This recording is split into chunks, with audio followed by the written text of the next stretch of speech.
valvular degenerativa, que es en la que nos vamos a concentrar mucho más. Existen otro tipo de enfermedades valvulares mitrales, como las congénitas, la displasia de la válvula mitral, en donde el comportamiento es de manera muy similar en cuanto a la parte de fisiopatológica. Lo que nos cambia muchísimo es que todo ocurre mucho más rápido y más tempranamente, pero el manejo es muy similar de manera general. Entonces vamos a hablar de la enfermedad valvular degenerativa, no solamente mitral, también vamos a nombrar un poquitito parte de lo que ocurre en la enfermedad valvular degenerativa cuando también se afecta a la tricúspide. De manera general, siempre me gusta empezar por el principio.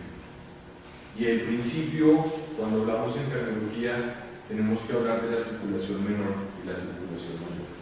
Entonces, la circulación menor, ¿quién me dice? O vamos a empezar. La circulación menor, ¿dónde inicia? ¿Dónde inicia la circulación menor? ¿En el corazón? En el corazón. ¿En qué parte del corazón? En el atrio derecho, exactamente, ahí inicia. No, digamos, no en la vena cava, sino en el atrio derecho. Ahí empieza la circulación menor. Atrio derecho, y vamos a hacer el recorrido todos. Atrio derecho pasa a ventrículo derecho a través de la válvula tricúspide. El ventrículo derecho pasa a arteria pulmonar pasando por la válvula pulmonar. Pues va arteria pulmonar, ¿a dónde? A las dos ramas de la arteria pulmonar y a pulmones. Alvéolos, intercambio gaseoso y luego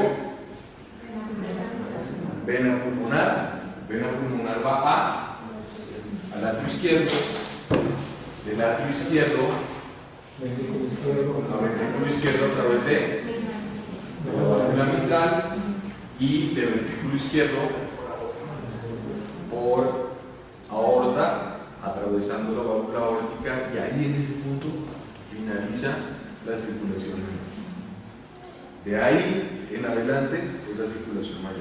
Si todos lo tenemos claro, es muchísimo más fácil entender la fisiopatología cardíaca en muchos aspectos. Y partiendo desde ahí, es muchísimo más fácil entender, por consiguiente, todos los aspectos diagnósticos que vayamos a utilizar, incluyendo radiología, incluyendo electrocardiografía, incluyendo ecocardiografía y ecocardiografía doble. ¿De acuerdo? Ya que entendemos esta parte, es muchísimo más fácil entender qué es lo que está sucediendo fisiopatológicamente.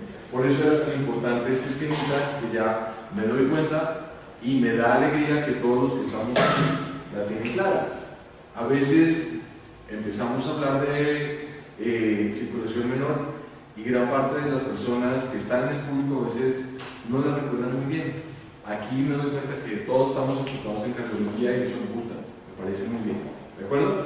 Entonces, enfermedad valvular degenerativa es básicamente una degeneración rizomatosa de la válvula. Es más común en los perros chicos, con perros de raza chica. Las razas que están listadas son las más predisponentes y las que más llegan a generar este tipo de degeneración. Sin embargo, tenemos una raza en particular, Cavalier King Charles Spaniel, que es que tiene una particularidad y tiene una predisposición racial específica, es muy predispuesto a tener esta enfermedad, y eso lo ha heredado y lo hereda con sus congéneres.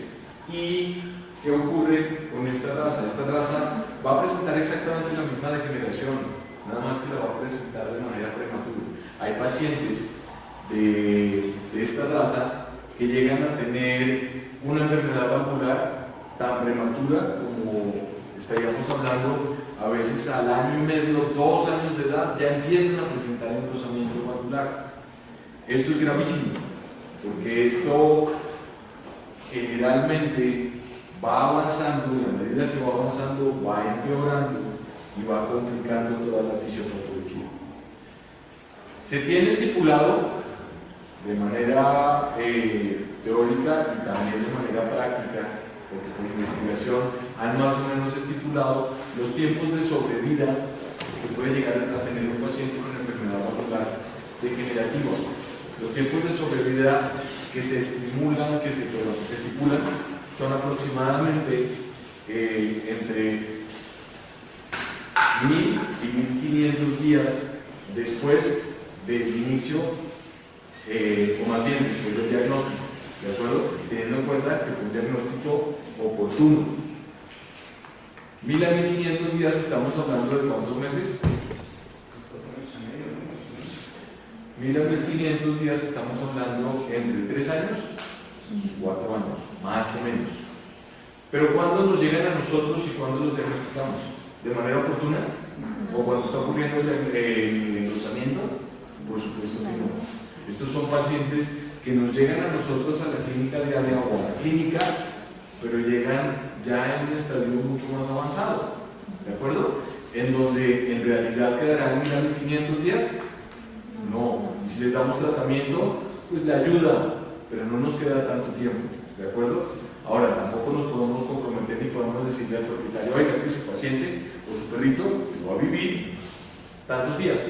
No lo sabemos. Hay algunos que tienen un desarrollo un poco más rápido de la enfermedad que otros, y eso no solamente va con la raza, sino va más bien relacionado con cada individuo. Y hay pacientes que, a pesar de recibir la medicación de manera adecuada, de manera oportuna, tienen un desarrollo de la enfermedad muy rápido, a pesar de recibir la medicación.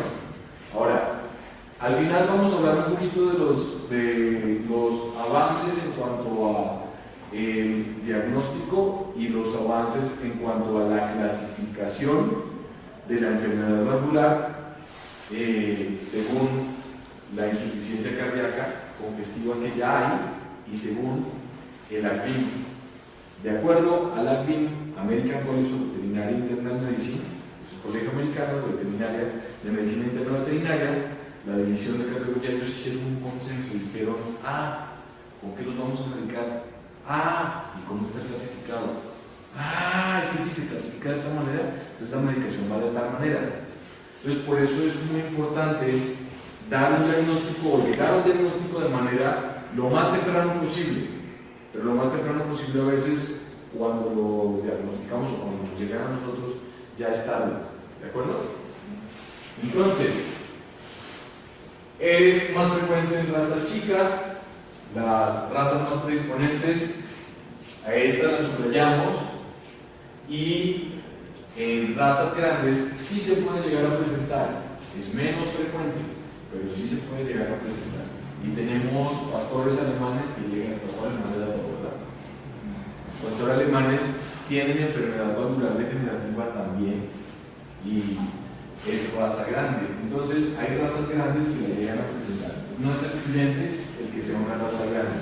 Es una degeneración mixematosa, también por lo mismo se llama enfermedad degenerativa mixematosa, degeneración mixematosa valvular. Van a encontrar muchísimos sinónimos, pero en general son relacionados con la degeneración mixematosa. Nosotros le llamamos enfermedad valvular degenerativa.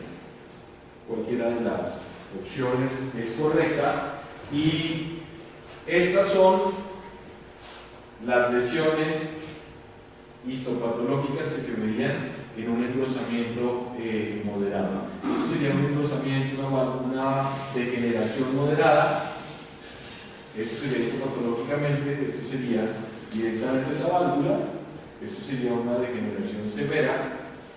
Vean el engrosamiento tan severo que llega a ver acá, en este punto, y esto sería una válvula normal. La válvula normal, ecocardiográficamente, es como tenemos al alcance actualmente para poderla ver. ¿Cómo la veríamos? La veríamos muy delgada, y es una puertecita que se abre y se cierra de manera más o menos sincrónica, y es muy delgada. Vamos a ver ejemplos al ratito. Cuando tenemos un paciente con cardiopatía, no solamente con enfermedad valvular degenerativa, Cuando tenemos un paciente con cardiopatía es muy importante la reseña del paciente, como decíamos, edad. Sin embargo, hay pacientes que lo llegan a presentar desde muy temprano. Tenemos pacientes en donde debemos averiguar muy bien la historia clínica. ¿Sí tendrá relación el paciente con lo que está presentando? ¿Por qué lo traigo a colación? Porque tenemos pacientes muy frecuentemente que se confunden con problemas directamente respiratorios. Y la signología es muy similar, por eso hay que tener mucho cuidado. Y es difícil a veces determinarlo, pero no es imposible. Entonces, para estos casos nos debemos ayudar no de un solo método diagnóstico, de varios métodos diagnósticos. No hay un paciente, o es decir, no hay un estudio que sea exclusivo para ayudarnos, únicamente uno. Generalmente es el conjunto de varios estudios. Sin embargo, no porque sea yo quien la hace, sino porque está escrito. ¿Cuál es el estudio que nos da con mayor fehacibilidad el diagnóstico cardiológico? El ecocardiograma. ¿Sí? Es el estándar de oro o el gold standard, el método gold standard que se utiliza para el diagnóstico de las cardiopatías. Ahorita también vamos a hablar un poquito de ello. En el examen físico general nos importan todas las variables que se utilizan en el examen físico general. Las 16 o 17 que ustedes utilizan de manera general, nos importan todas, por supuesto. Pero ¿cuáles son las que generalmente nos llaman la atención porque pueden llegar a estar alteradas? Tiempo de llenado capilar, pulso, frecuencia cardíaca, frecuencia respiratoria, reflejo de oxígeno, campos pulmonares, auscultación de campos pulmonares es importantísimo. A veces lo olvidamos y cuando nos traen un cardiópata lo único que nos vamos de manera directa es la auscultación cardíaca. ¿De acuerdo? Auscultación de campos pulmonares es muy importante y la condición corporal. ¿Por qué la condición corporal?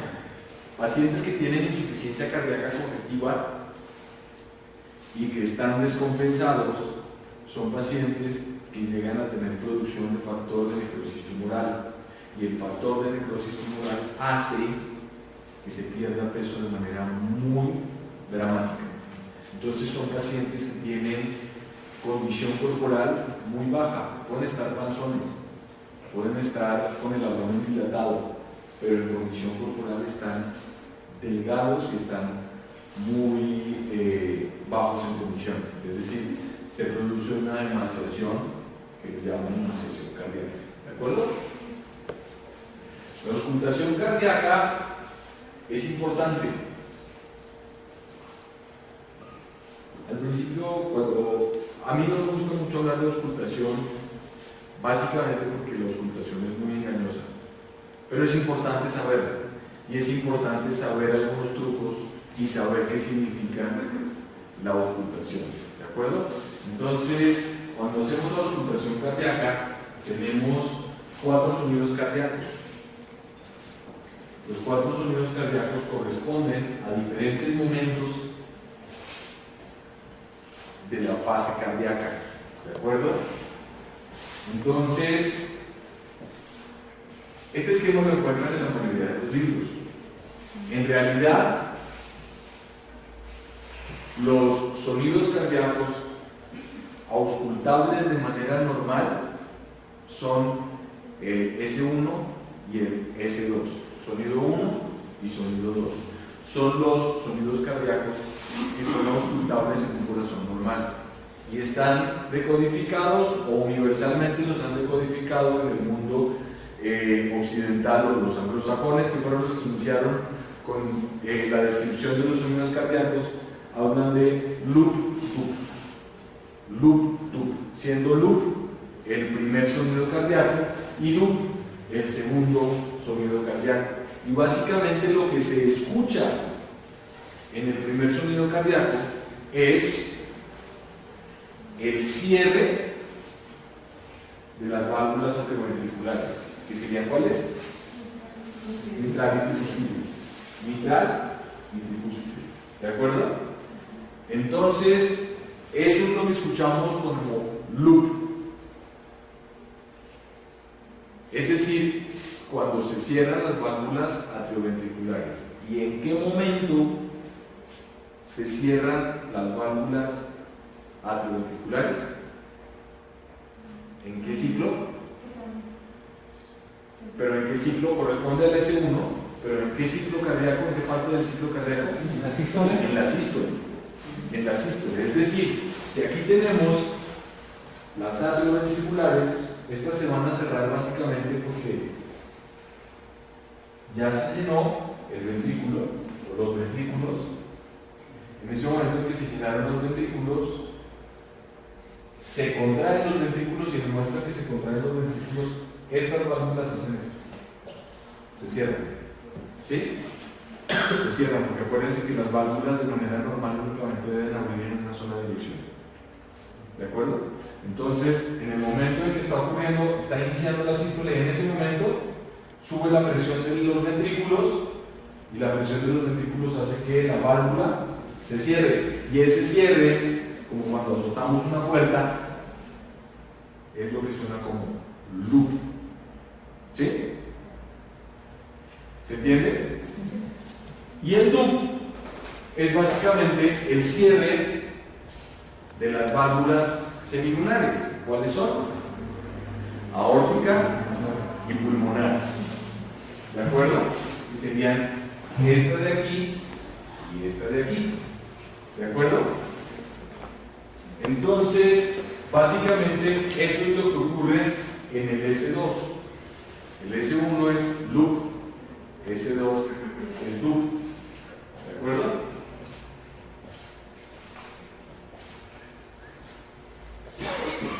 ¿Se entiende hasta ahí?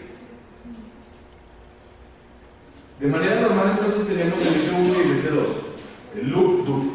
Eso es lo normal. Ya sabemos a qué corresponde.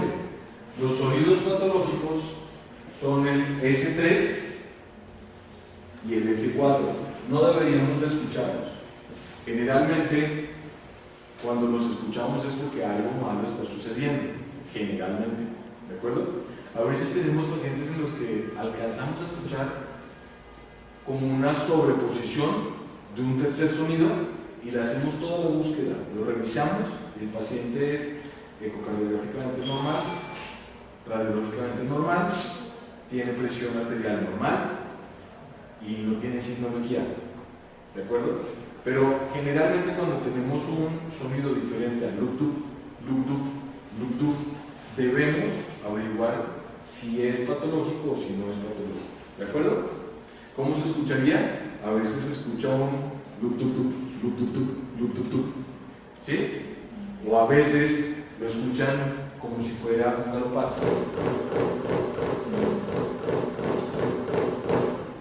Es muy frecuente escuchar en un paciente con cardiopatía dilatada ese galopato. Gatitos, por ejemplo, no sé si les ha tocado escuchar gatitos, los gatitos que vienen con cardiopatía dilatada por lo que sea, por deficiencia de taurina, por linfoma, por cardiotoxicidad, por las diversas opciones que le pueden dar una cardiopatía dilatada a un paciente y a un paciente gato, la que ustedes quieren. ¿Sí? En el caso de los gatitos, cuando se escuchan y tienen cardiopatía dilatada, se escuchan muchas veces de esa manera. Y eso no lo para. Y es básicamente porque en la fase de llenado rápido del ventrículo, en ese momento se tarda en cerrar la válvula semilunar. ¿De acuerdo? Entonces, por eso llega a ocurrir, y generalmente ocurre en disfunción sistólica. Disfunción sistólica es falta de contracción. ¿De acuerdo? Eso es disfunción sistólica. Hay una disfunción, un déficit en la sístole. Actualmente se llama disfunción sistólica. Anteriormente lo llamábamos insuficiencia miocárdica. ¿Sí? Ahora se llama disfunción sistólica. ¿Por qué? Porque básicamente con las técnicas que estamos viendo en este momento, o con las que estamos trabajando actualmente, no medimos una contracción. Lo que medimos en realidad es la sístole, pero no medimos la contracción porque no estamos evaluando el miocardio como tal.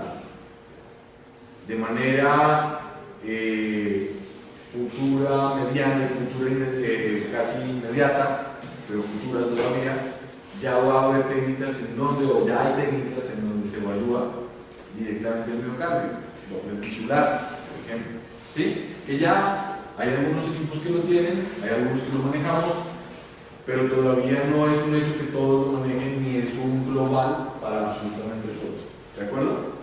Entonces, por ejemplo, y en la S4, el sonido S4 se va a hacer evidente en la fase de llenado por contracción atrial. ¿Recuerdan cuáles son las fases de llenado ventricular? ¿O me fui directamente a hablar de ellas sin que las tuviéramos claras? ¿Se acuerdan cómo son las fases de llenado ventricular? El llenado normalmente es en la diástole, ¿no? Exactamente. El llenado es en la diástole, efectivamente. Pero hay dos momentos importantes durante la diástole. Hay un llenado rápido, que es un llenado rápido que se da por la saturación de la presión del atrio, porque se llena el atrio primero, se llenó el atrio y tiene una presión más alta de la que llega a soportar la válvula mitral, ¿sí? Entonces vence las presiones que soporta la válvula mitral y se abre la válvula mitral, y esa es una fase de llenado rápido del ventrículo. Y es una fase de llenado rápido básicamente porque en ese momento es cuando más sangre entra al ventrículo. Y eso es una fase rápida y una fase pasiva del llenado ventricular. ¿De acuerdo? Ahora, cuando ya se está terminando casi de llenar, o ya se están igualando las presiones del atrio izquierdo y del ventrículo izquierdo, todavía queda sangre en el atrio, pero todavía no se llena completamente el ventrículo, y en ese momento, ¿qué hace el atrio? Le dice, no, espérenme, que todavía me falta sacar un poquito, y se contrae.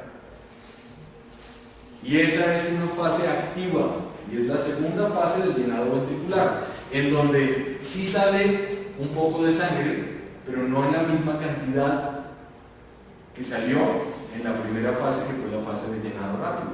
¿De acuerdo?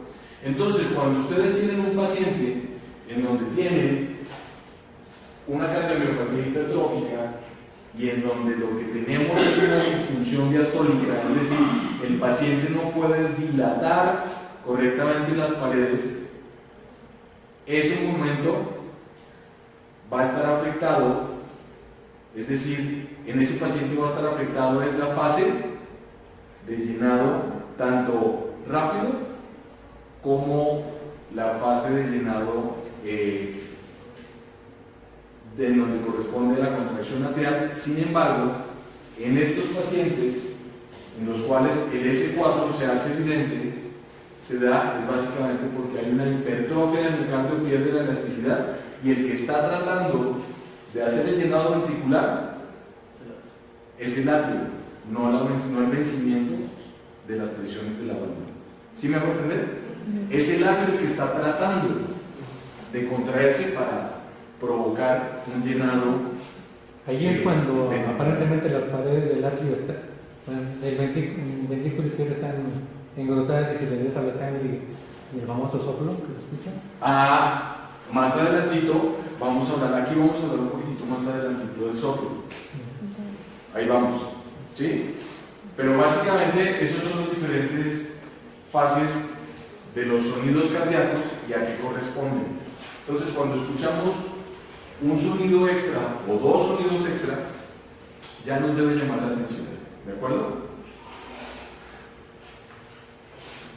La clasificación de los soplos, como lo comentaba el doctor, para allá vamos, los soplos. Los soplos es importante saberlos, es importante clasificarlos hasta cierto punto. ¿Por qué? Porque debemos saber en qué momento ocurre el soplo. Hay soplos sistólicos y hay soplos diastólicos. Los soplos sistólicos generalmente corresponden a soplos que ocurren por una insuficiencia en la válvula, en las válvulas atrioventriculares, y que ocurren durante la sístole, ¿de acuerdo? Y hay soplos diastólicos. Los soplos sistólicos van a sonar como ¿Recuerdan el loop dup, loop dup, loop dup? Van a sonar como, los históricos van a sonar como dup, dup, dup, dup, en donde el loop, que es el primer cierre, que es lo que corresponde a la sístole, va a estar reemplazado por el soplo. ¿Sí? ¿Cómo se va a escuchar un soplo diastólico? Se va a escuchar loop, loop, loop, loop. ¿Sí? Entonces, ¿es importante saber en qué fase ocurre? Sí, es importante. ¿Es fácil determinarlo? No. Se necesita un oído experto y haber oído muchos soplos y haber escuchado cuál es cuál y cómo ocurre y en qué momento ocurre para que realmente puedan clasificarlo.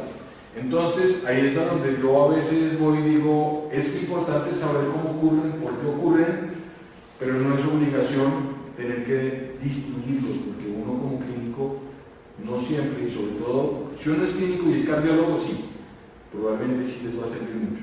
Pero si ustedes son clínicos y van a remitir el caso a un cardiólogo, para ustedes es importante determinar, ¿hay soplo o no hay soplo? ¿Qué intensidad tiene? ¿Cuál es el punto de mayor intensidad?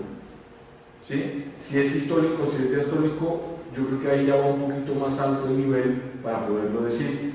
Y a veces incluso una persona teniendo experiencia auscultando, no siempre es capaz de determinar, oh, es histórico, oh, es diastólico, oh, es los históricos, porque aparte hay otras subdivisiones, ¿sí? O los históricos que ocurren durante toda la fase de la sístole, o los diastólicos, que ocurre durante toda la fase de la diástole, porque luego también hay diferentes combinaciones. Hay loop, dup, loop, dup, loop, dup, o también hay loop, dup, loop, dup, loop, dup, loop, dup. Entonces no ocurre exactamente durante toda la diástole, sino al final o después de la diástole. ¿Sí?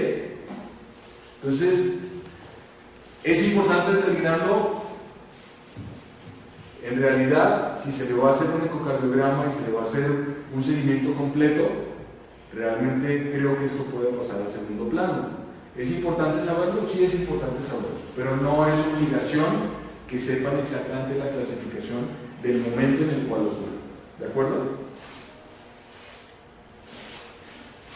Clasificación de los soplos también ocurre, o también está más bien de acuerdo a su intensidad, en donde la clasificación más común que tenemos es del 1 al 6, en donde 1 de 6 se ausculta, pero es muy difícil su auscultación. Se puede uno tardar minutos en auscultarlo y tiene que ser un ambiente muy silencioso, como el de acá en este momento.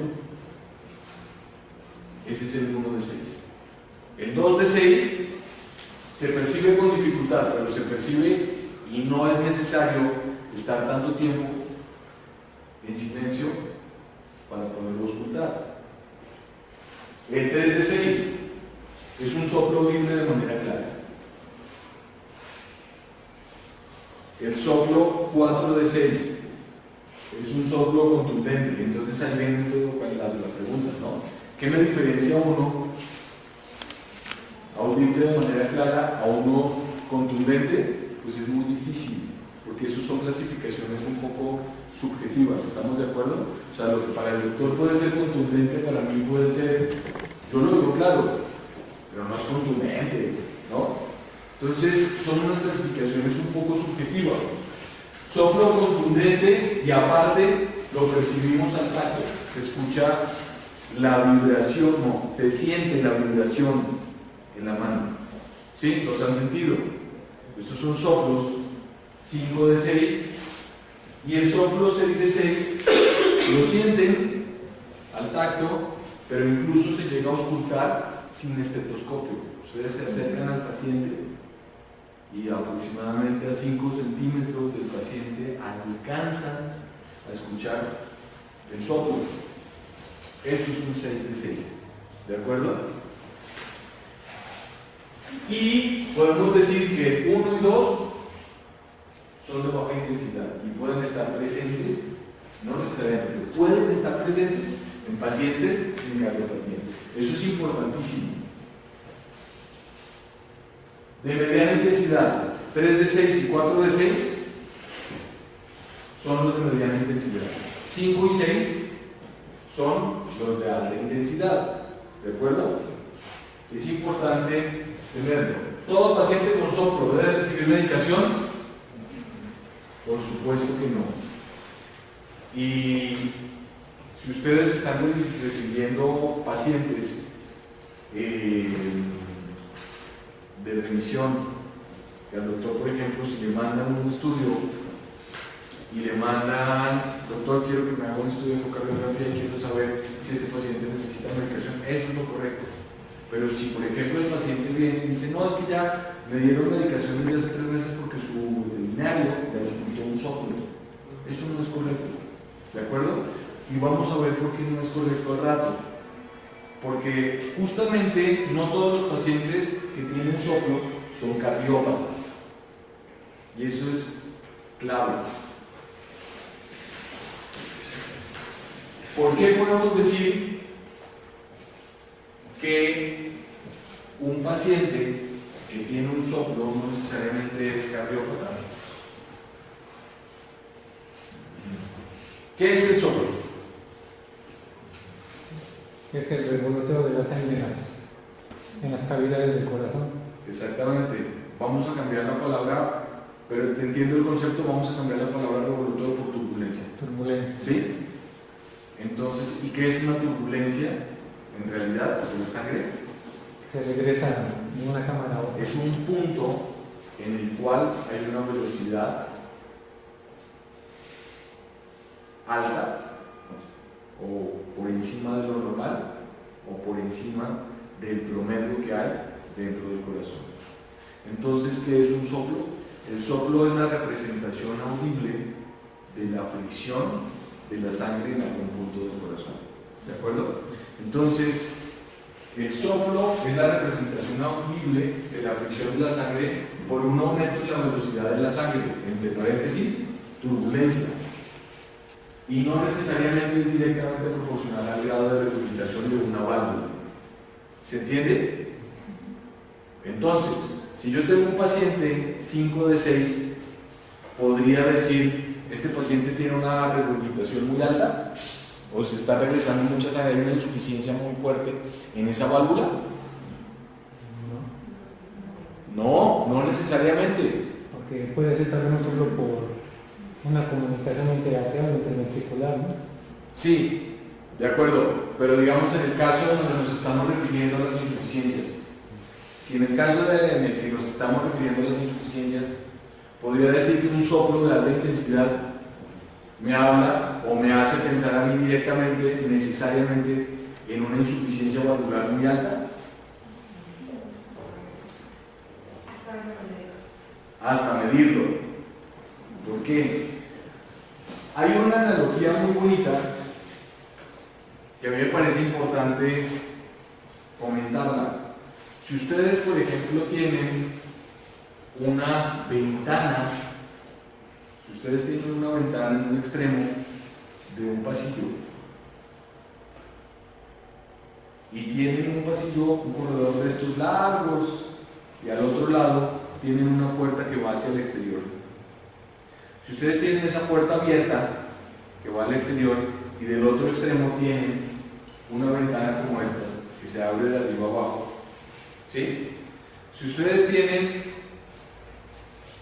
esa ventana y la cierran y la dejan muy cerradita, que nada más queda un pequeño orificio, ustedes van a escuchar cómo pasa el viento por ahí.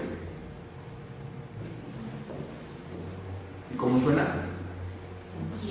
Como un silbido, suena como una película de terror, ¿no?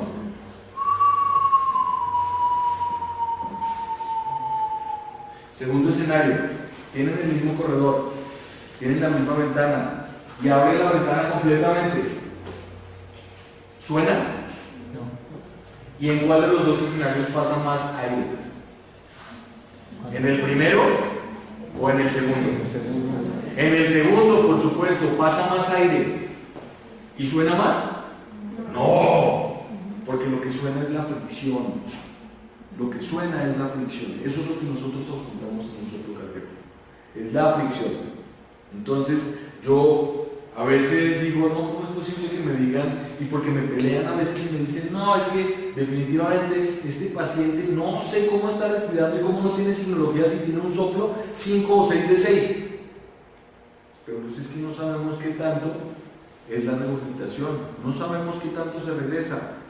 Entonces, si yo tengo un paciente en donde tengo una enfermedad valvular degenerativa muy avanzada y la válvula ya está lo suficientemente amolada como para que no pueda cerrar correctamente y quede más abierta, ¿se va a regresar más sangre y va a sonar? Probablemente no, por ese mismo principio, porque queda tan abierta que no hay tanta fricción y hay una regurgitación muy alta sin que se escuche. ¿Sí? Entonces, por eso quería comentarles un poquitito acerca de esta situación. Entonces, no necesariamente el soplo o la intensidad del soplo es directamente proporcional a la insuficiencia valvular, es decir, o a la regurgitación. ¿De acuerdo? ¿Qué tipos de signos tenemos nosotros en un paciente cardiópata? Todos estos. Podemos llegar a tener todos, a veces no todos, a veces solo uno, pero estos son los signos que generalmente llegan a ocurrir en un paciente cardiópata. Podemos tener cianosis, podemos tener congestión de mucosas, podemos tener síncopes, como esta perrita. Ahí llegó su propietaria, ella se alegró de verla, fue a saludarla y se quedó pensando y dijo, híjole, como que algo pasa, y se desploma. ¿Sí? Eso es un síncope. Un síncope ocurre en los casos en los cuales tenemos pacientes que tienen una actividad previa al evento.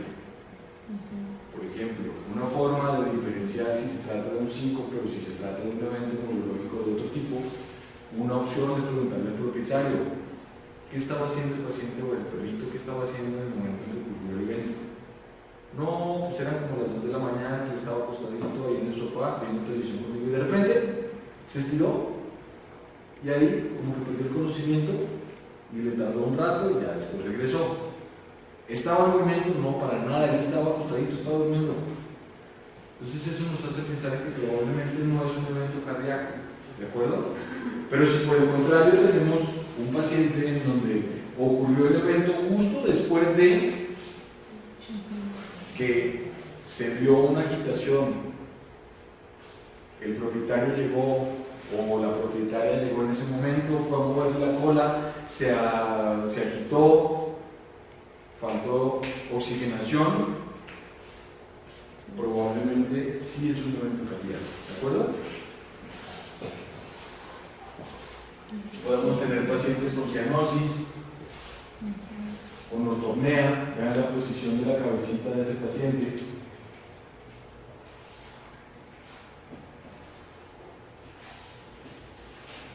Trata de estirar su cabecita. Es como que hace conflicto cuando tenemos los videos al mismo tiempo.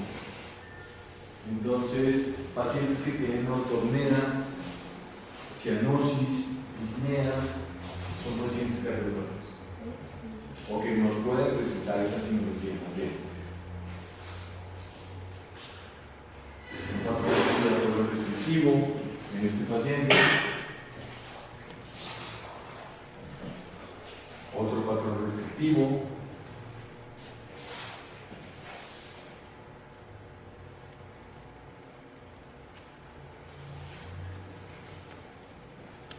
podemos tener pacientes con pulso yugular.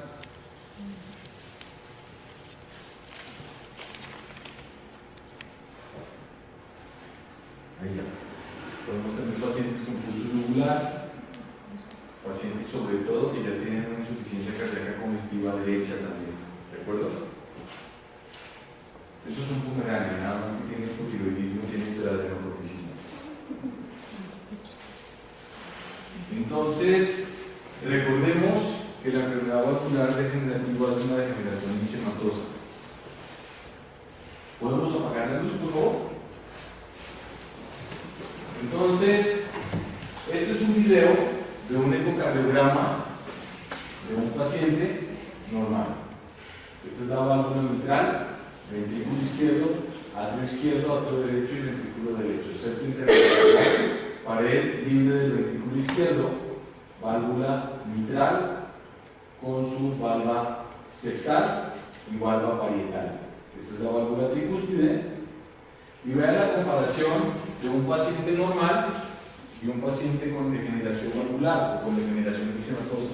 Observen el engrosamiento que hay en la válvula mitral. ¿Todos lo notan?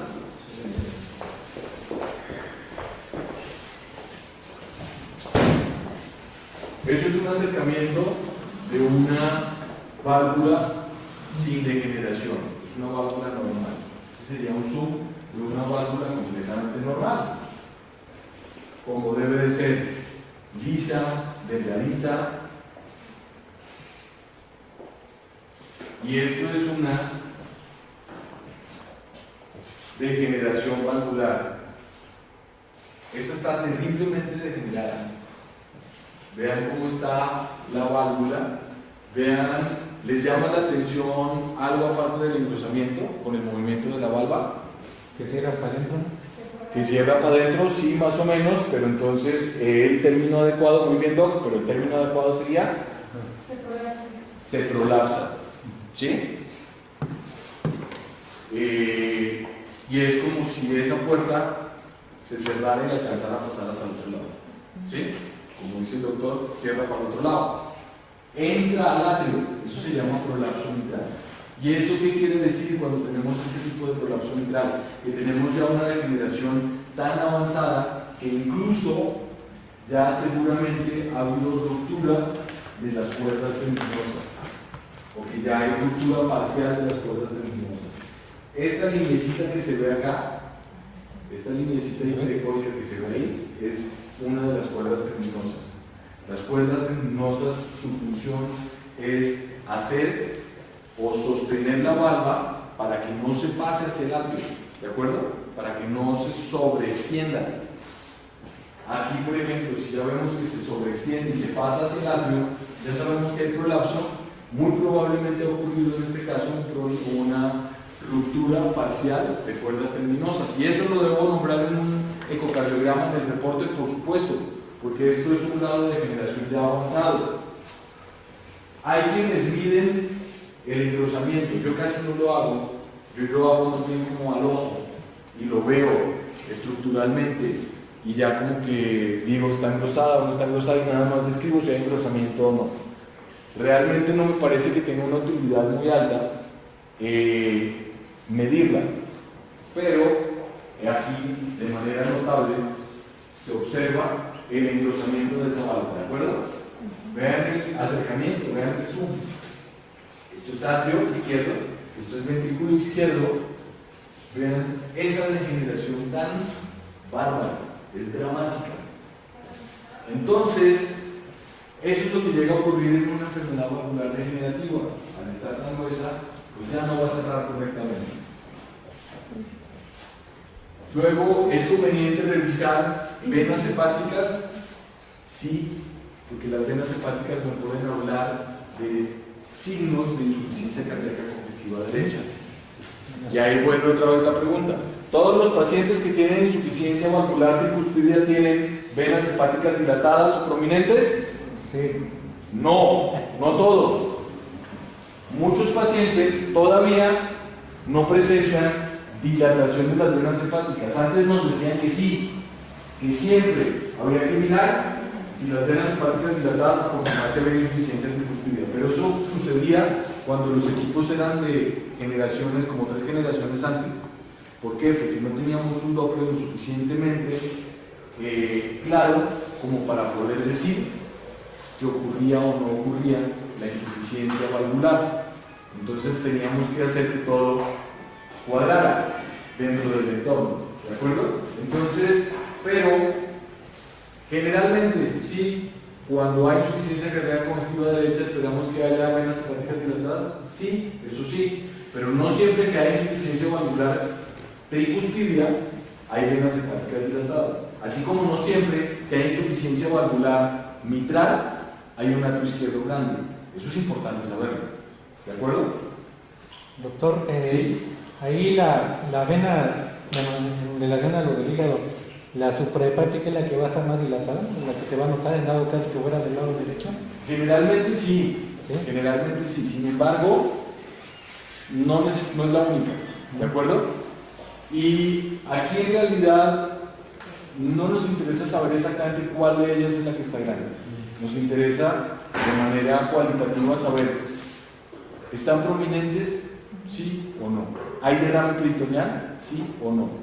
Ahora, si estuviéramos hablando directamente del hígado, si estuviéramos hablando de la parte ultrasonido abdominal, probablemente ahí vale la pena ahondar un poquitito en cuál de los vasos es el que está afectado. Aquí lo que me interesa es saber si las venas hepáticas están dilatadas. ¿Y cómo corroboro que son venas? Por las paredes. Por las paredes. Porque los otros vasos que tengo generalmente son los portales.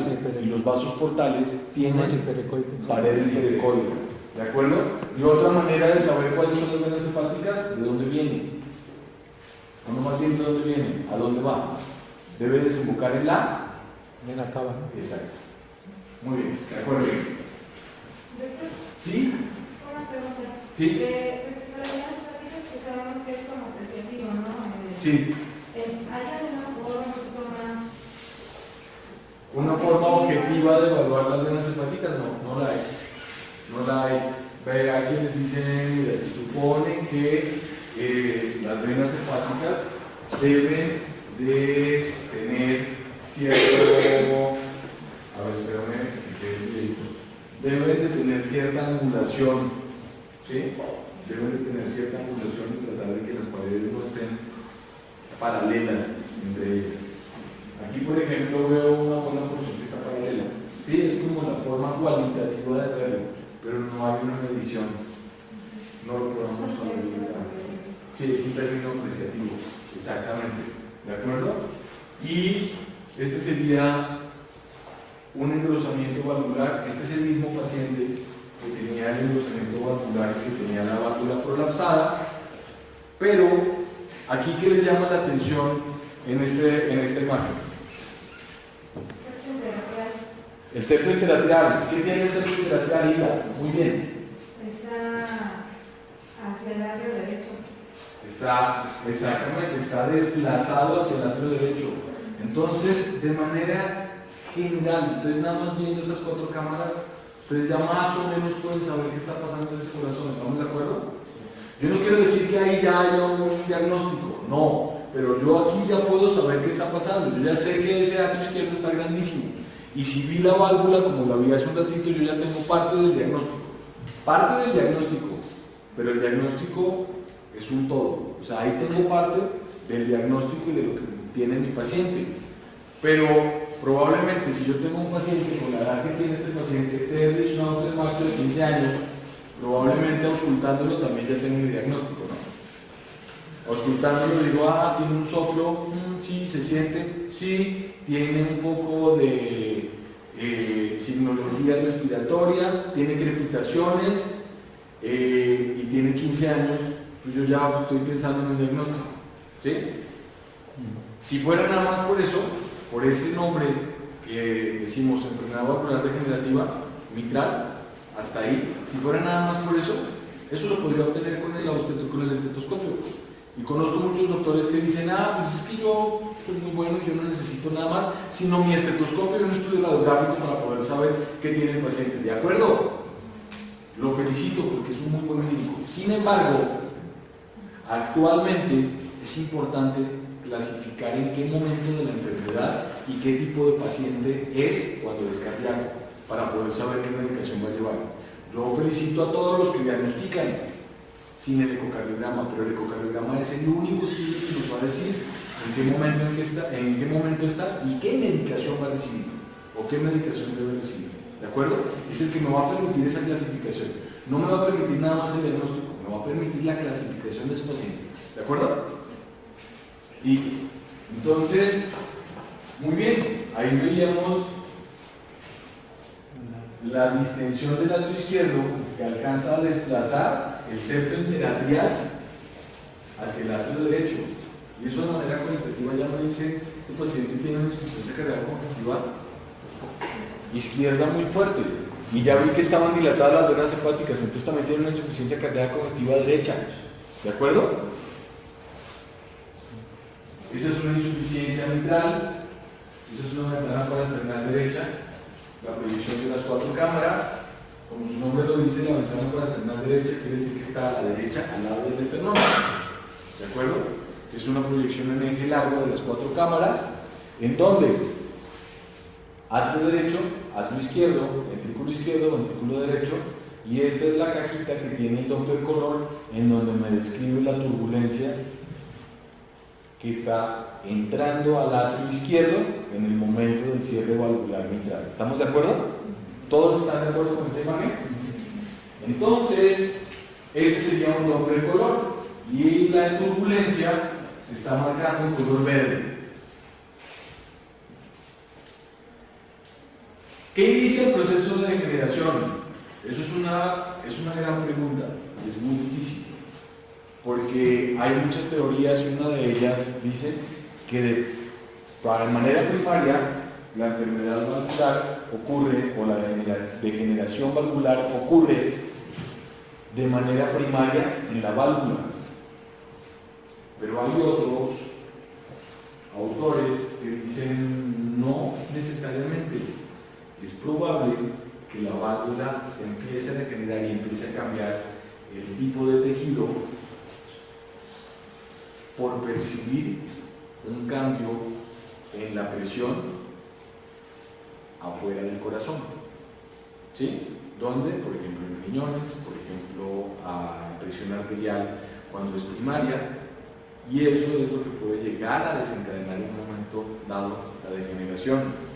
Hay quienes tienen otras hipótesis, porque muchas veces seguimos mucho por la parte de medicina humana, y las otras hipótesis son que sea una translocación bacteriana de la boca.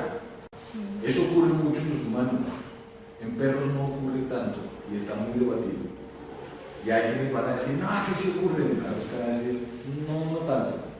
En perros no ocurre tanto por translocación bacteriana, a menos de que sea una endocarditis. Si es una endocarditis por una septicemia, sí llega a ocurrir. ¿Sí?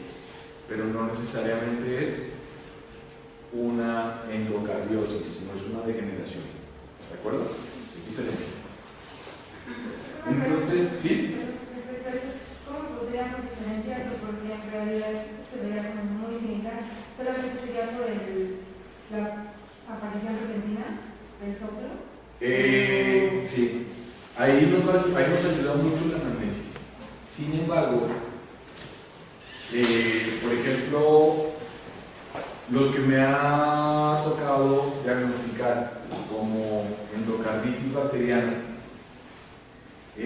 han sido pacientes, uno que son jóvenes y no es la base en que se presentan jóvenes. ¿Sí?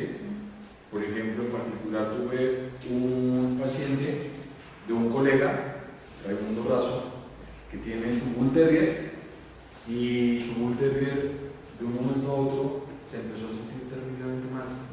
Pero de repente, perro joven de 2 años, le hice el ecocardiograma y las válvulas estaban con un engrosamiento fuertísimo. O sea, en cuanto a la parte descriptiva se ven muy similares las válvulas cuando hay degeneración a cuando hay un proceso de endocarditis bacteriana. Sin embargo, en este paciente y los pacientes que tienen endocarditis bacteriana, la degeneración no ocurre únicamente de manera inicial en la mitral, ocurre en varias válvulas. Entonces esa es una clave.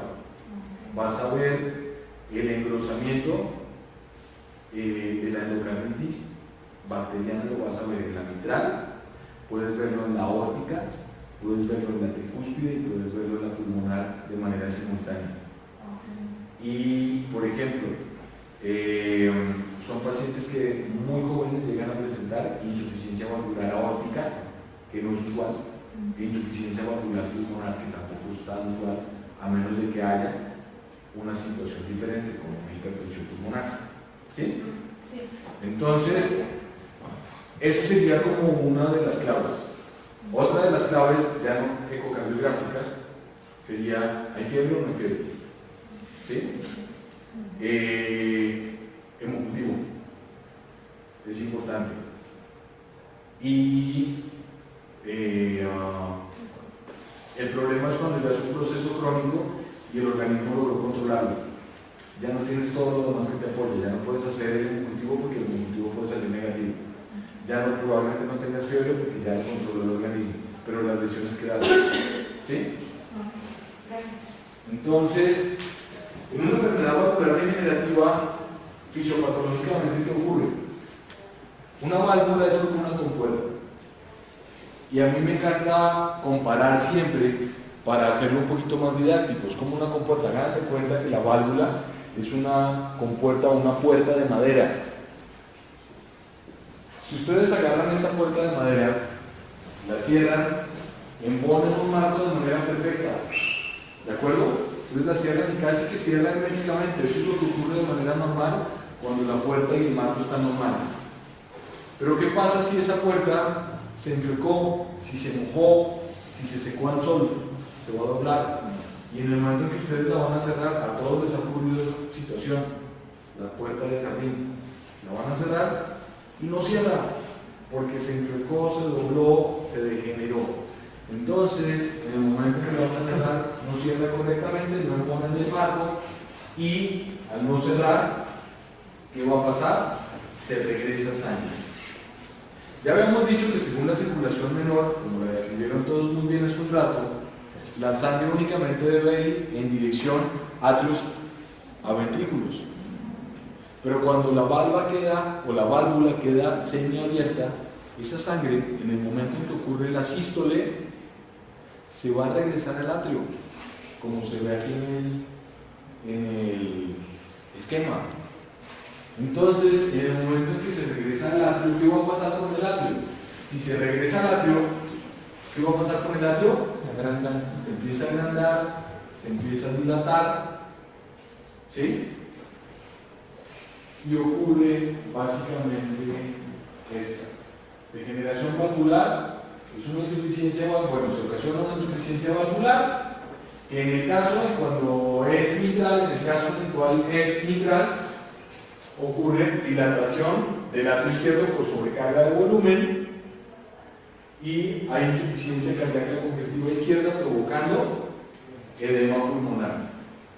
Cuando la enfermedad valvular es tricuspidia, va a ocurrir dilatación de venas, particularmente cava, hepáticas, que son las que vemos, incremento de presión hidrostática y produce derrames, que puede ser pleural, pericárdico y peritoneal, cualquiera de los tres o los tres. ¿De acuerdo?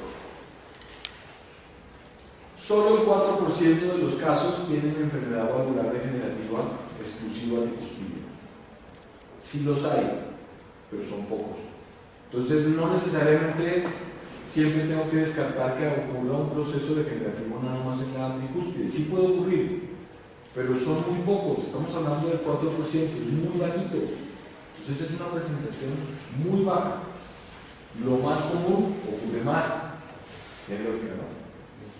Entonces, si yo tengo un proceso en donde tengo una enfermedad valvular degenerativa, o más bien, si yo tengo un proceso en un paciente en el cual reconozco en el ecocardiograma que tiene una insuficiencia tricuspidia de manera exclusiva, debo buscar otras causas antes de decir que es por enfermedad valvular degenerativa exclusiva tricuspidia. ¿Y cuáles otras causas me pueden provocar una insuficiencia tricuspidia? Cualquier situación que provoque hipertensión pulmonar puede llegar a presentar insuficiencia tricuspidia de manera exclusiva. Casos como, ahora sí, dirofilaria, casos de fibrosis pulmonar, casos de focos neumónicos o neumonía crónica, ¿de acuerdo?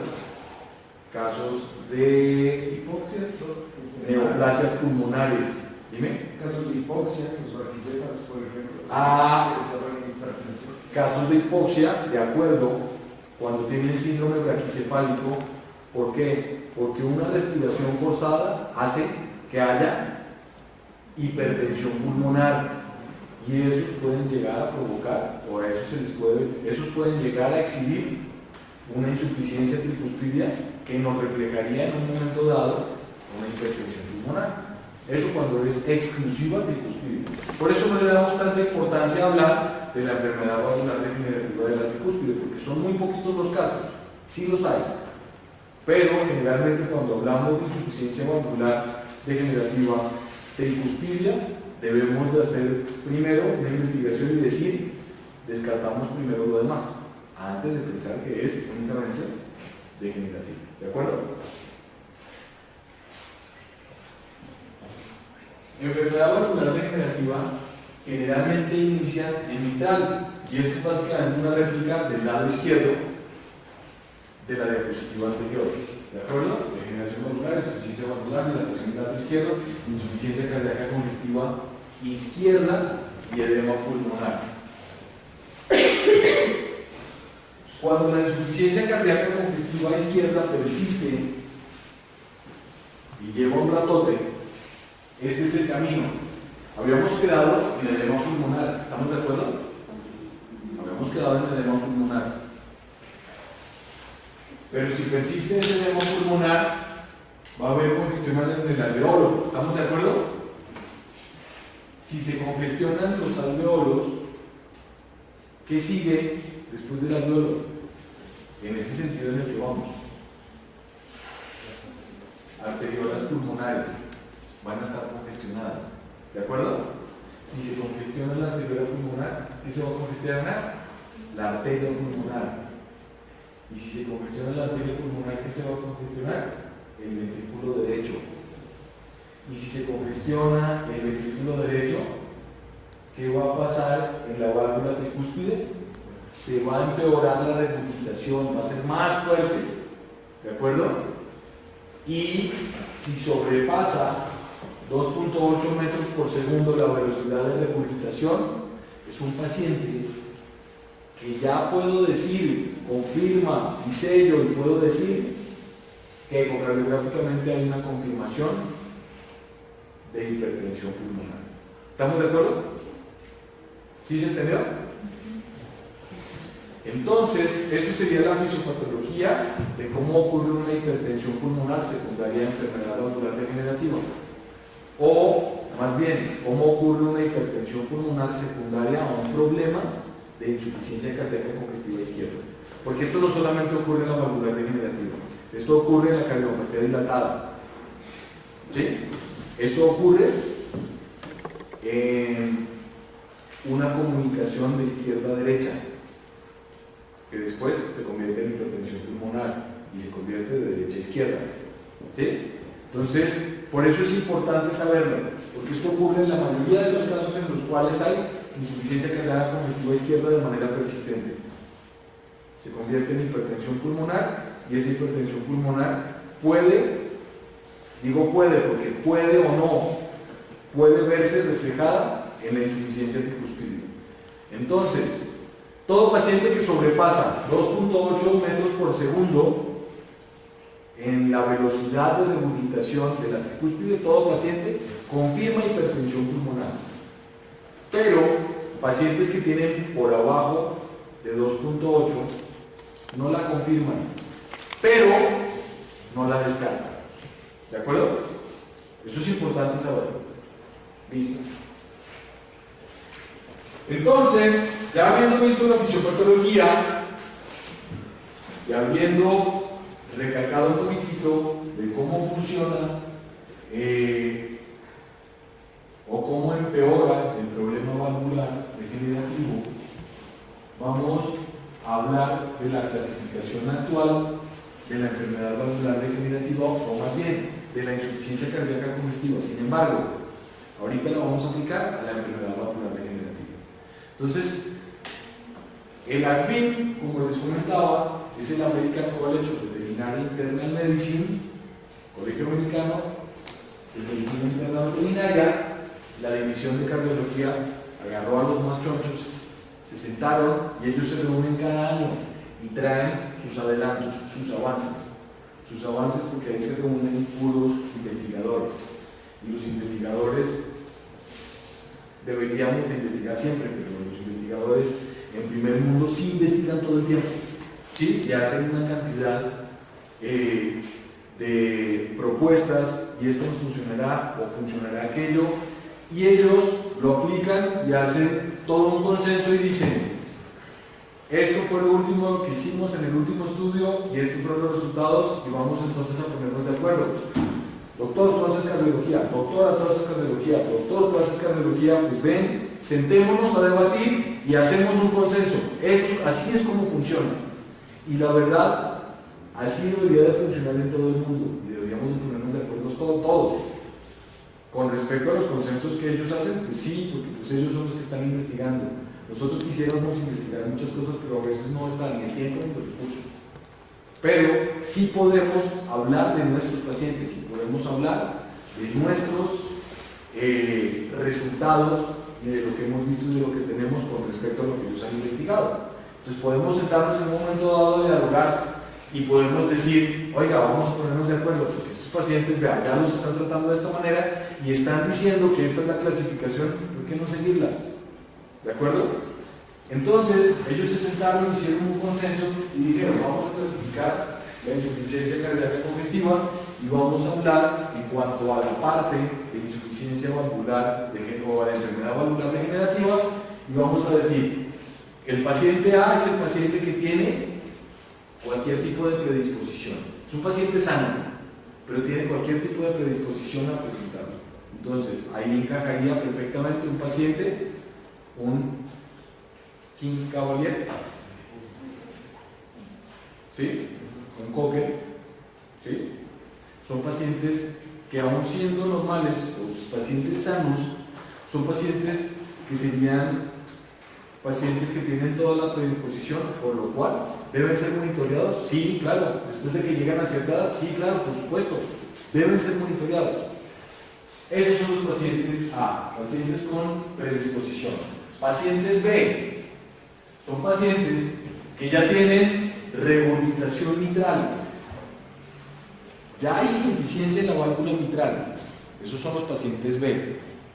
Pero dentro de los pacientes B tengo subclasificación. Tengo paciente B1 y paciente B2. ¿Por qué? Porque el paciente B1 y el paciente B2 siguen siendo sin signología, no tienen signología. Pero entonces ahí es donde entra la ecocardiografía y los métodos diagnósticos, porque también ya han incluido el estudio radiográfico. Y dicen: ok, paciente B1 con regurgitación mitral sin remodelación cardíaca, y paciente B2 con regurgitación mitral pero con remodelación cardíaca.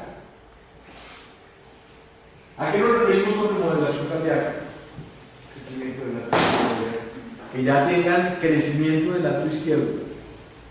Eso podemos decirlo ecocardiográficamente, podemos decirlo radiográficamente. Pacientes que sobrepasen 10.5 en el índice cardiovertebral, ¿sí? Sin embargo, recordemos otra vez, no todos los pacientes que sobrepasan 10.5, o en el caso de los braquicefálicos, 11 en índice cardiovertebral, es decir, índice de Buchanan, no todos los pacientes que sobrepasan ese índice, ese número, son pacientes cardiópatas.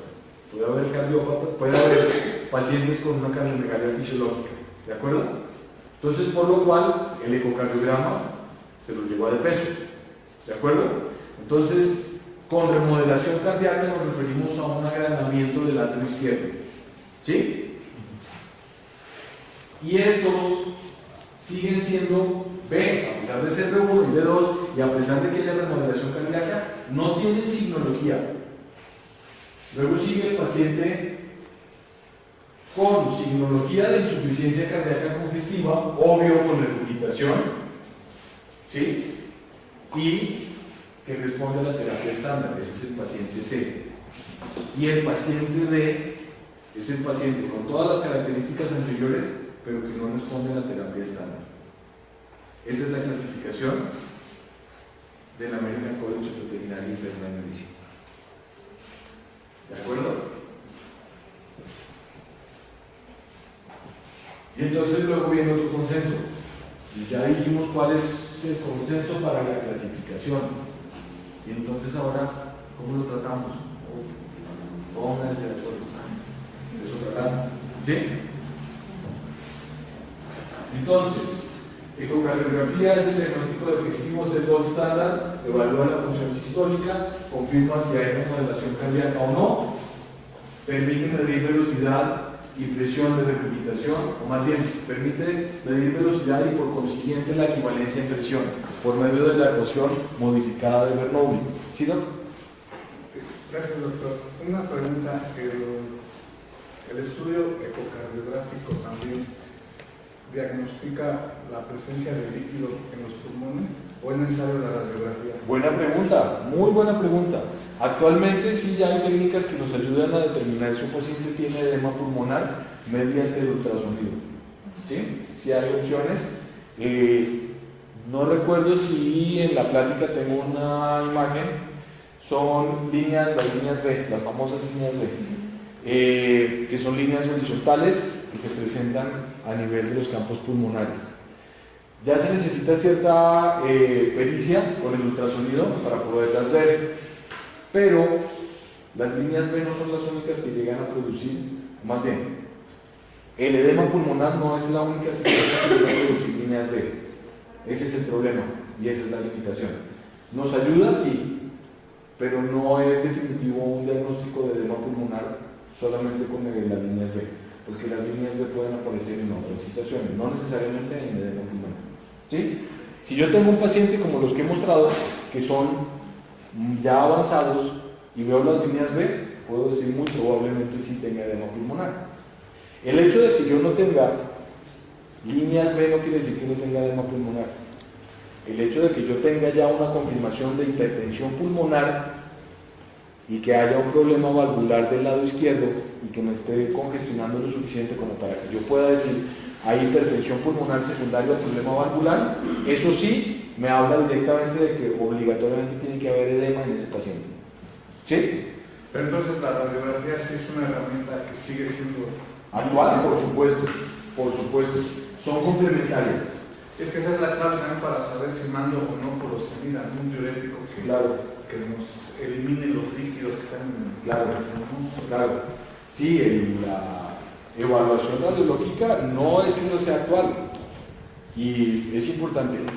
Aquí estamos diciendo que para la valoración cardíaca el gold standard para obtener el diagnóstico definitivo es el ecocardiograma, pero eso no pone de lado las otras técnicas diagnósticas, son complementarias. No quiere decir que si hacemos un ecocardiograma no debamos hacer un electro. En ningún momento. El electro sí se debe hacer. Si está dentro de las posibilidades del propietario y si se puede proponer, se debe hacer. Lo mismo con el estudio radiográfico. Porque el ecocardiograma no me va a clasificar una arritmia, por ejemplo. ¿Sí?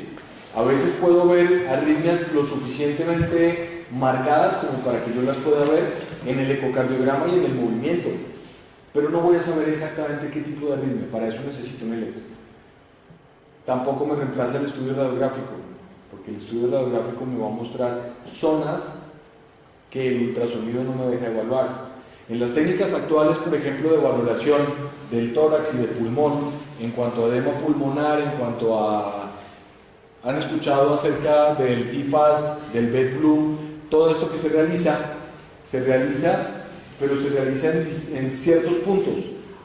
Sí, son puntos estratégicos, pero son ciertos puntos. No está rasurando todo el paciente para poder revisar todo el pulmón. En cambio, en el estudio radiográfico sí estás viendo de manera más global el pulmón. ¿Sí? Entonces, sería complementario.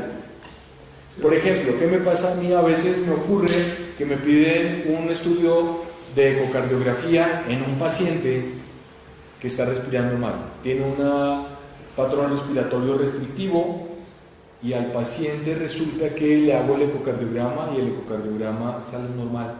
no hay ningún tipo de regurgitación, no hay cardiomegalia, no hay remodelación cardíaca, el paciente contrae correctamente, se le hace un electrocardiograma y el electrocardiograma sale normal. Les digo, hay que hacer un estudio radiográfico de campos pulmonares, porque yo no puedo ver con el ultrasonido todo el pulmón. Le hacen un estudio radiográfico de campos pulmonares y luego muchas veces aparecen nódulos metastásicos, que cuando yo ya los he visto con el estudio radiográfico, ya los he ubicado y sé en qué costilla están o en qué espacio intercostal está y de en qué emitórax se encuentra, ahí sí me puedo ir directamente con el ultrasonido porque ya sé dónde está. Rasuro en ese punto, me voy directamente con el ultrasonido y hasta les puedo decir si quieren o funcionamos. Y ya vamos a tener un diagnóstico. ¿Sí? Pero son situaciones que son complementarias. Nunca se reemplaza un estudio por el otro. ¿De acuerdo? Ahora, suena contradictorio porque muchos de los que han trabajado conmigo muchas veces me han preguntado, oye doc, me piden un electro, ¿se lo hacemos? Yo les digo, mira, si vas a invertir en un electrocardiograma y el propietario puede pagar un poquitito más, que mejor le haga el ecocardiograma porque en un porcentaje mucho más alto vamos a tener respuesta. Mientras que el electro hay un porcentaje muy alto que sale normal y nos deja sin respuesta y ya invirtieron gran parte de lo que hubieran podido invertir. Esa es la manera práctica de verlo en nuestro ámbito. ¿Sí? Si estamos en la universidad es diferente porque estamos en la universidad, es escuela, es hospital de enseñanza en donde se hace todo de manera metódica.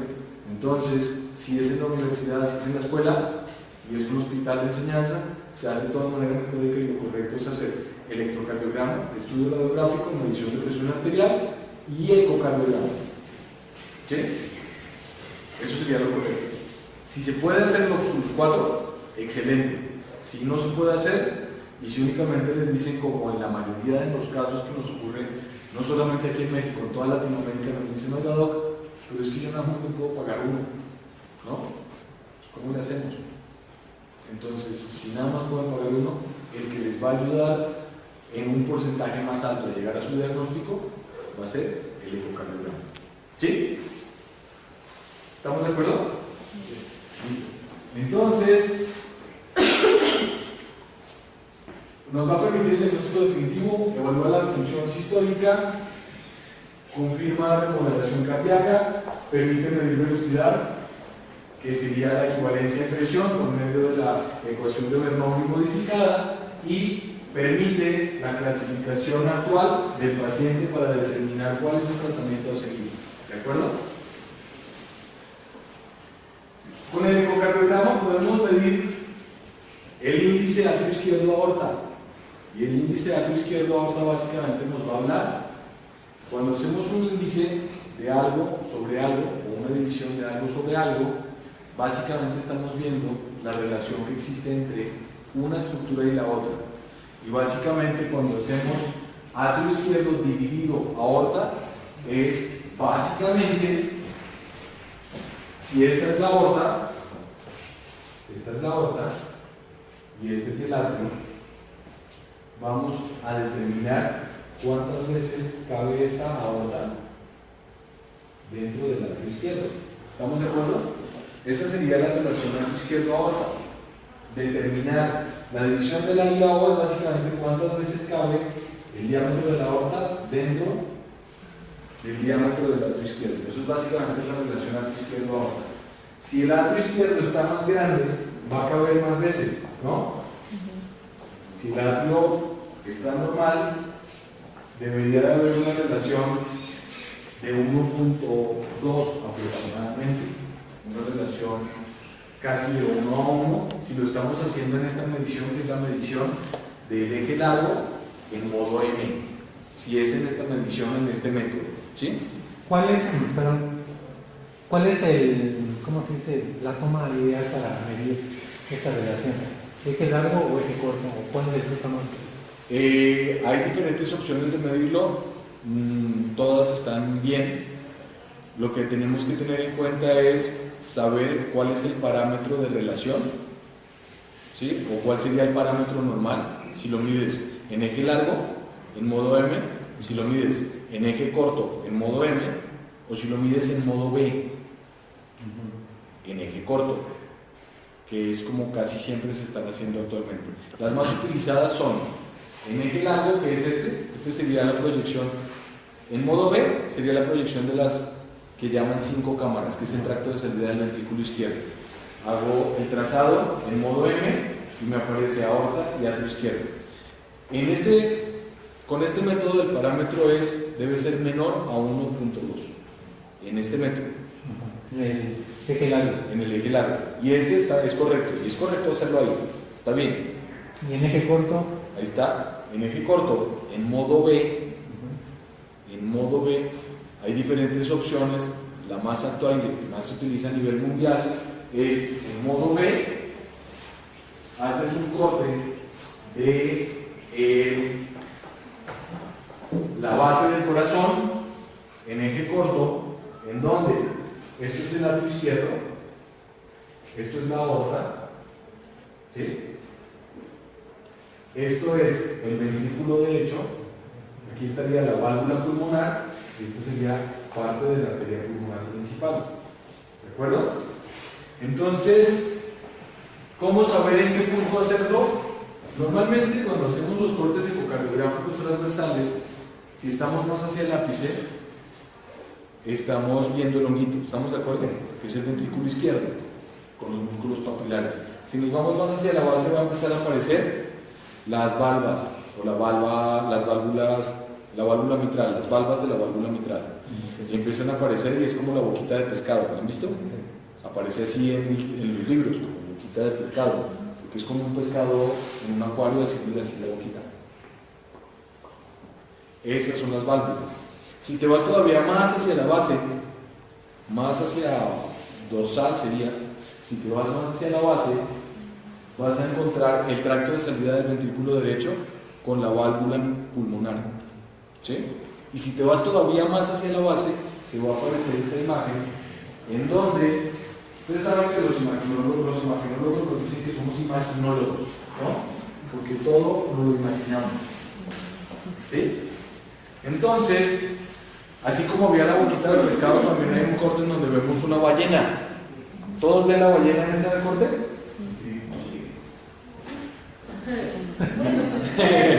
Miren, esta sería la cabecita de la ballena, este es el cuerpecito y esta sería su colita. ¿Sí? Entonces lo que queremos lograr en ese corte es que se vea una ballenita. ¿Sí? Y así también lo describe en los libros, lo describe John Boone, lo describe Usadori en sus libros de ecocardiografía, y esta es la ballenita. En ese punto donde se hace la ballenita, medimos aorta y en la misma dirección se hace la medición de atrio izquierdo hasta donde termina. Aquí, por ejemplo, puede crear un poquito de confusión en la foto, pero por eso tomo la foto después de haber visto el video para saber hasta dónde llega. Un ejemplo, ahí mide, bueno, la aorta es el aro que se ve en el centro, ¿no? Sí. Donde termina el aro de la aorta, inicia la medición y termina hasta donde se ve más hiperecóico, no hasta donde se ve más oscuro. Hasta donde se ve hiperecóico, mira, termina básicamente hasta acá. ¿Sí? Ahí puede haber un poquito de confusión en la foto, era lo que decía hace un momentito, porque en la foto congelo y ya no supe si esto es artificio, ¿de acuerdo? Pero para tomar la foto yo debo haber visto primero el video, en movimiento, ese artificio no lo veo tan confuso, ¿sí? El movimiento sí sé hasta dónde llega, ¿de acuerdo?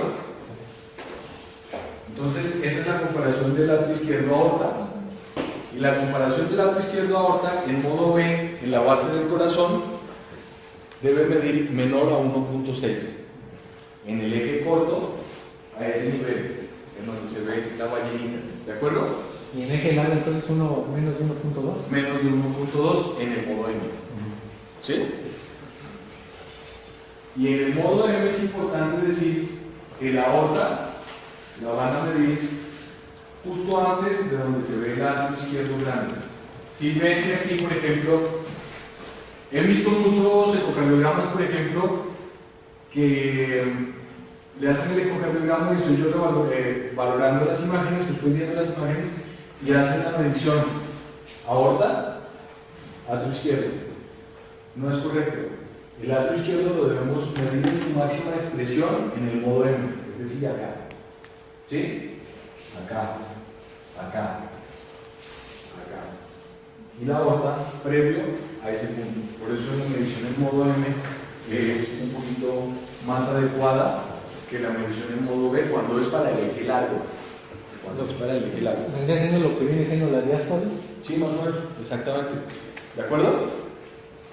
Entonces, por eso es importante, porque si yo tomo esta relación y tomo la relación en un mismo punto de tiempo, la relación no va a salir errónea. ¿Sí? Porque la relación y el estudio de la IAO en eje largo, en modo M, se hizo de esta manera. ¿De acuerdo? Listo. Entonces, esa es la valoración del atrio izquierdo. Y básicamente, si tengo un atrio izquierdo grande, va a caber más veces la aorta en ese atrio. ¿De acuerdo?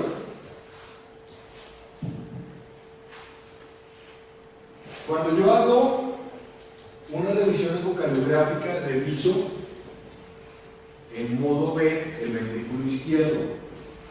Esto es para ecocardiografía básica, porque ya hay también algunos métodos para valorar el ventrículo derecho.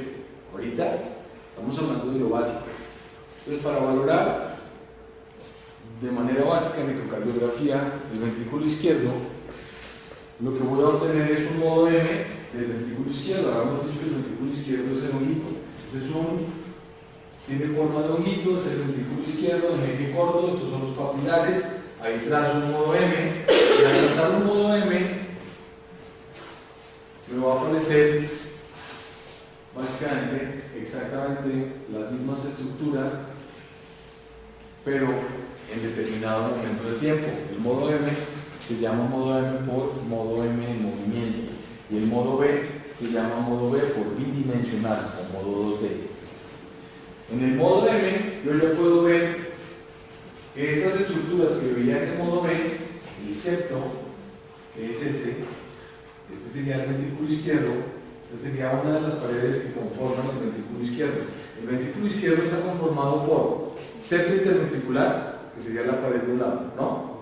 La cámara y la pared posterior en humanos o pared libre del ventrículo izquierdo, que sería la otra pared, ¿no? Eso es el ventrículo izquierdo, dos paredes y una cámara. Entonces, si yo estoy haciendo un corte transversal del ventrículo izquierdo, lo voy a ver, lo habíamos dicho, como un honguito, ¿sí? Este sería el septo, este sería el diámetro de la cámara y esta sería la pared libre, ¿de acuerdo? Entonces, cuando yo activo el modo M, sale una lineecita por acá, y ya que lo activo, me va a mostrar exactamente las mismas estructuras, pero en movimiento, en donde aquí corresponde la diástole, la sístole, diástole, sístole, diástole, sístole, diástole, sístole. ¿De acuerdo? Y ya teniendo esto, yo puedo ver las estructuras que componen el ventrículo izquierdo en diferentes momentos y en diferentes ciclos, en la diástole y en la sístole. Y por medio de esto yo puedo tomar algunas mediciones. Y puedo tomar mediciones que las voy a... Generalmente las decodificamos con siglas. Tratamos de seguir las mismas siglas dentro de lo posible. En Ciudad Universitaria utilizamos estas siglas, pero no son las mismas siglas que utilizan en Sudamérica, en algunos lugares, no son las mismas siglas que se utilizan en España. En España hay lugares en donde en vez de decir septo, dicen tabique interventricular. Entonces hay que tener en cuenta las variaciones, pero es lo mismo. ¿De acuerdo? Entonces, septo, hablamos de GSI porque es el grosor del septo interventricular. Cámara del ventrículo izquierdo es el diámetro del ventrículo izquierdo, DBI. Grosor de la pared del ventrículo izquierdo, y estas mismas son las que se ven en el modo M. ¿De acuerdo? Cuando yo hago un modo M, ahí estoy haciendo, este es el honguito, vean. Ahí estoy haciendo el modo M. Cuando yo estoy haciendo esta imagen, estoy sacando esta imagen, estoy tomando diástole, sístole, diástole, sístole, diástole, sístole, diástole, sístole, diástole, sístole. ¿De acuerdo? Y todos ya dijeron, ya saben cuál es la cámara ahí. ¿De acuerdo? Ya sabemos cuál es la cámara del ventrículo izquierdo. Entonces, Si yo tengo que por medio de estas imágenes puedo medir el diámetro del ventrículo izquierdo, resulta que por medio de esa medición del diámetro, que sería de aquí a aquí, en diástole, y de aquí a aquí, en sístole, por medio de esas mediciones de ese diámetro yo puedo obtener, con unas fórmulas matemáticas, puedo obtener una apreciación cercana, no exacta, pero cercana al volumen final en sístole y al volumen final en diástole. ¿De acuerdo? Y por medio de estas variables de los volúmenes puedo sacar índices, y por medio del diámetro del ventrículo izquierdo también puedo determinar en un momento dado algo que se llama agotamiento fraccional. Lo vamos a ver más a detalle aquí. Cuando yo tengo el volumen sistólico final, básicamente, ¿qué es el volumen sistólico final? Vamos a leerlo, doctor. ¿Qué es el volumen sistólico final? La cantidad de sangre en mililitros que tiene en el ventrículo izquierdo al final del sístole. Exactamente. Entonces, ¿qué es el volumen sistólico final? Como su nombre propio lo dice, es la cantidad de sangre en mililitros que queda al final de la sístole en el ventrículo izquierdo. Si yo tengo el ventrículo izquierdo y el ventrículo izquierdo se contrajo y esta es la sístole, no se pegaron las paredes, eso quiere decir que aquí quedó un volumen dentro del ventrículo izquierdo al final de la sístole. Ese es el volumen sistólico final. ¿De acuerdo? ¿Y qué es el volumen diastólico final? Bajo la misma lógica, como su nombre propio lo dice, es la cantidad de sangre que queda en el ventrículo izquierdo al final de la diástole, expresada en mililitros. ¿Fácil o difícil? Ahora, si ya tengo yo sus volúmenes, esta es la pregunta. ¿Quién me responde la pregunta? ¿Cuál es el valor normal para volumen sistólico final? 30. Dijeron 30. ¿Quién dice algo más? ¿Quién da más? ¿Quién da menos? Es una subasta. ¿Quién da más?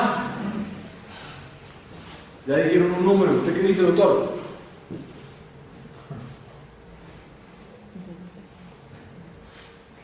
¿Alguien más? Entonces, pues resulta que el volumen sistólico final y el volumen diastólico final no tienen valor de referencia, porque el volumen sistólico final y el volumen diastólico final corresponden, o responden más bien, al tamaño del corazón del paciente. El tamaño del corazón de un chihuahueño o el tamaño del corazón de un grandanés puede ser prácticamente del mismo tamaño de todo el perro chihuahueño. ¿Estamos de acuerdo? Entonces, no podemos decir que el volumen sistólico final es 30, porque entonces estábamos hablando que el volumen sistólico final es expresado en mililitros. El volumen sistólico final es 30. ¿Para quién? ¿Para el grandanés o para el chihuahueño? Pero ese es que sea en metros cuadrados, ¿no? Ahí vamos, espérame, pero la pregunta fue, ¿cuál es el valor normal de volumen sistólico final? 30 mililitros por metro cuadrado. No, ¿No? eso es otra cosa. Tú me estás diciendo el valor normal de otro parámetro, que lo vamos a ver ahorita. Pero yo no puedo decir en ningún momento que lo normal es que queden 30 mililitros al final de la sístole en un perro, porque todo va a depender es del tamaño del perro. No puedo decir que si en un gran danés me quedan 30 mililitros al final de la sístole, y puedo decir que ese perro es normal, digamos, poniendo el ejemplo. ¿Qué tal si ese perro no es un gran danés sino es un chihuahueño y están quedando 30 mililitros? Ustedes imagínense 30 mililitros. Imagínense 30 mililitros acá. Es muchísimo con un perro de esos. Entonces todo va a depender del tamaño del perro. Entonces tengo que hacer una corrección. Y ahí va esa corrección. Resulta que la corrección la hago con el área de superficie corporal. Y eso se va a determinar, o se va a denominar índice sistólico. El índice sistólico es con el peso corporal. Hay una tablita para pasarnos a área de superficie corporal en metros cuadrados, que es la misma tablita que utilizan los oncólogos. ¿Se han visto cuando hacemos quimioterapia que hay una tablita en donde sacamos las dosis ya no por el peso sino por el área de superficie? Esa misma tablita que aparece en el plomo, aparece en diferentes libros de cardiología, esa tablita nos va a servir para determinar el área de superficie corporal y por medio de esto vamos a hacer una corrección de volumen sistólico final. Entonces, el área de superficie corporal nos va a servir para dividir el volumen sistólico final. Entonces, y eso va a ser índice sistólico, lo cual quiere decir que índice sistólico es igual a volumen sistólico final dividido área de superficie corporal. Ahí el problema es que ya le metimos una fórmula matemática. Y acuérdense que los veterinarios, cuando nos hablan de matemáticas, nos bloqueamos, porque por eso estudiamos veterinaria, para que no nos hablaran de matemáticas. ¿Estamos de acuerdo? Pero es una fórmula muy simple, es una división, ¿de acuerdo? Entonces, el índice sistólico nos va a determinar la función sistólica y el índice sistólico, el valor normal. Ahora sí, lo normal es que esté por abajo de 30. Valores por arriba de 30 nos hablan de que probablemente ese paciente tiene una disfunción sistólica. Y hay también como una clasificación de tanto a tanto es leve, de tanto a tanto es moderada y de tanto a tanto es severa esta disfunción sistólica. ¿Y qué pasa con el índice diastólico? Es básicamente la misma lógica. El índice diastólico va a ser el volumen diastólico dividido el área de superficie corporal del paciente. Y eso quiere decir que el índice diastólico va a ser esta división. Si es menor a 100, es un paciente que aparentemente es normal. Si es mayor a 100, es un paciente que debe de tener una sobrecarga de volumen en el ventrículo izquierdo, es decir, está quedando mayor cantidad de sangre al final de la diástole de lo que debería de quedar. Entonces es una sobrecarga de volumen del atrio izquierdo. ¿De acuerdo? ¿Sí? Cuando tenemos, por ejemplo, una hipertrofia concéntrica del ventrículo izquierdo, hay un volumen